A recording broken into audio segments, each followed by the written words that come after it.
My name is Jason Romero. I'm a graduate student working on a master's degree in the School of Education and Curriculum and Instruction this year. My name is Emmanuel. I'm a third year studying ethnic studies and a minor in computers. Hi, my name is Stephen Gordy. I'm the retention coordinator for the Student Outreach and Retention Center for Equity here at CU Boulder. This is my third year. I'm a double major in sociology and ethnic studies, and I'm minoring in education. Oh, Victor Hernandez. I'm the director of the Student Outreach and Retention Center for Equity here on CU's campus. Kevin, I'm a fifth year student. I'm an ethnic studies and political science major. So I identify myself as a Chicano. I don't consider myself Hispanic, Latino, Mexican, or anything else but Chicano. I identify myself as Chicano Latino. So I identify in a lot of different ways, but ethnically as African American. I identify as a Chicano in a political sense, not necessarily ethnic sense, but definitely in a political mindset. I have a Chicano background. I identify as a Latino, but mostly Mexican. Identify as Chicano Mexicano.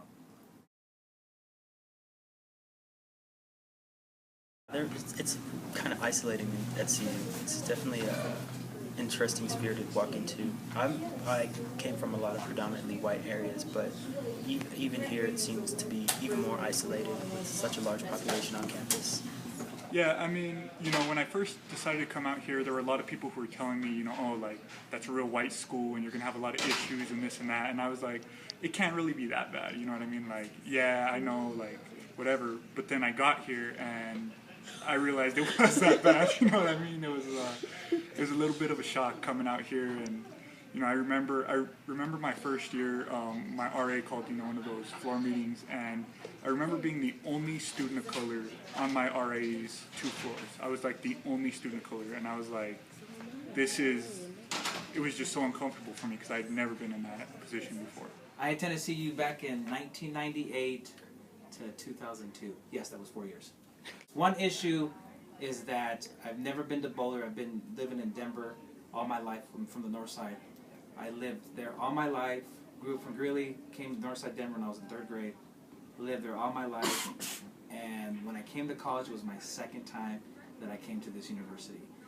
The first time I stepped on this campus is the first time I've ever seen the campus. I didn't come before that at the time. There was orientation, but it wasn't mandatory. So my first day of classes was actually stepping on this campus. So I'm first generation, and when I had told my family and friends that I had decided on CU Boulder, I had gotten a lot of pushback from some of them. One of my aunts in particular, she was a alumni of CU, and the first thing she tells me is, it's really white there. Like, are you sure that you want to go to CU Boulder? And I almost started getting me to question whether I wanted to or not, and whether I could handle it. Thankfully, I ended up coming and had some issues once I was on the campus. But I mean, now to the place that I'm at, I think I've kind of tried to find support systems and people around me that have really helped me out in being here. Yeah, so in high school I was part of the La Raza Youth Conference. I was involved in sixth grade. My brother was really into the whole Chicano identity, EZLN, the Zapata, the Pancho Villas, the Revolution, and all that. And so I actually saw him grow up with that, so I kind of just went with that, encompassed that identity. And so he's the one that got me involved with La Raza Youth Conferences, and I attended those all the way to high school. Between my sophomore and junior year, I went to this conference up in Fort Collins that was, based around like Latino, Hispanic identities, and that's kind of what started my involvement. So when I was a senior in high school, I actually started a chapter of MECHA, which is Movimiento Estudiantil Chicano de Aztlán. And so my senior year, that was the first year that we kind of started that. We started doing some work in the community, working with like a Dia de los Muertos event, and we did a Cesar Chavez Day event like at the school, which was like the first time anything like that had happened. I was the editor-in-chief of our yearbook. I was also my senior class president. I took actually 2 AP classes in high school, my junior year and my senior year, and they were both AP literature, and that was really the only exposure I had had to any kind of higher level classes? So my school didn't have the IB program. We had AP classes, and I took one AP course when I was a sophomore. But the teacher there were a lot of problems that were going on in that classroom. And so second semester, I actually started taking classes at the community college in Pueblo. And so at that point, instead of taking like AP classes for my junior and senior year, I was just at the community college pretty much all day taking classes over there. The past 3 years that I've been here, I was a really active member of Umasi Mecha, of I Resist, and last year I was actually part of the group that put on the first Aquetza program, which is, targeting Chicano Latino students from around the state, and I was part of the group that put that on for the first time. So I'm involved in a lot of different clubs, Umasi Mecha, I Resist. I mean, other than my job that I have at Source, I am the president of my fraternity, Sigma Lambda Beta. I've served on our student government here at CU, on the funding board to grant money to other student groups. Well, now it's different because now I was a student of color here. I was a Chicano student, Mexican American student here, and so now I'm in a position as a director to really influence young people in their lives because I've been through there. I kind of experienced the similar things that they've been going on this campus, and so now I'm in the position to kind of just talk to folks about my experience and help them graduate. My mom does. My mom is a non-traditional student. She came to college probably 10 years later after I graduated.